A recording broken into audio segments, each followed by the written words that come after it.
Hello, friends. A philosophical question for you. What if the universe created you just to watch you suffer? There is no right answer to this question. It's just something to chew on. It came to me as I was sitting on the porch swing the other day, watching the sun set over the cornfield, thinking about the vastness of space and the brevity of our lives. I was also thinking about how much my neck hurts when I do that. What if it all began with a quantum fluctuation, a kind of cosmic coin toss that could have gone either way, but for some unfathomable reason went the way it did so that we could be here? What if the laws of physics were set in motion just to set us up for disappointment, so that we could experience the full range of human emotion from the sublime to the ridiculous, from the heights of ecstasy to the depths of despair? What if all the evil in the world was put here just to watch us squirm? Okay, I know that sounds pretty dark, but stick with me here. We're not the first ones who have considered this. The ancient Greeks had a myth about Pandora and her jar of evils. Basically, there was this chick, Pandora, who was told not to open a jar, but she did anyway. And all the evils in the world came pouring out. So we've been wrestling with this one for a long time. Why are we here? Why do bad things happen to good people? What is the meaning of suffering? If you ask a theist, they will tell you that we are here to learn lessons. That's why we have free will. God gives us difficult challenges to overcome so that we can grow spiritually. But what if you don't believe in God?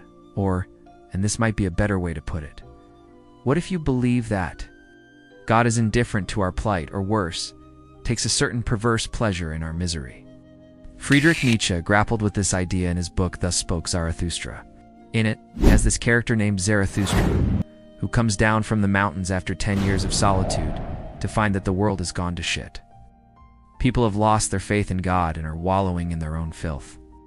So Zarathustra decides to enlighten them, but they just end up crucifying him. So I guess the meaning of the story is that when you try to bring light into the darkness always tries to crucify you.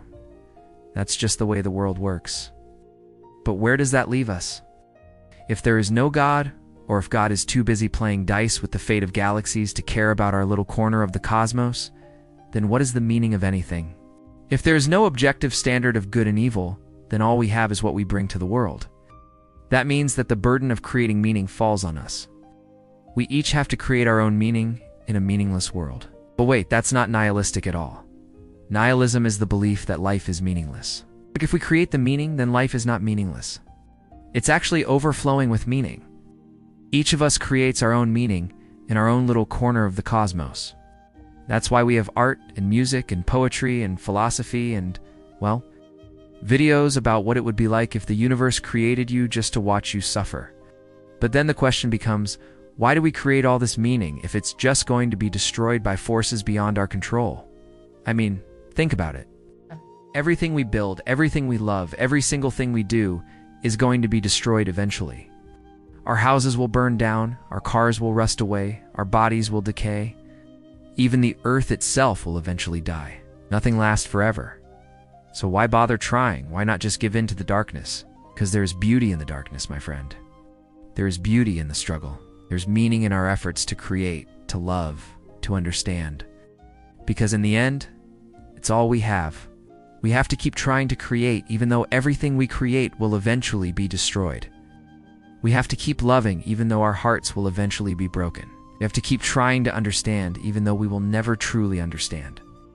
Because in the end, that is all we have. The only thing that makes life bearable is the struggle itself. The only thing that makes life meaningful is the meaning we create in our own little corner of the cosmos. So keep creating, my friends.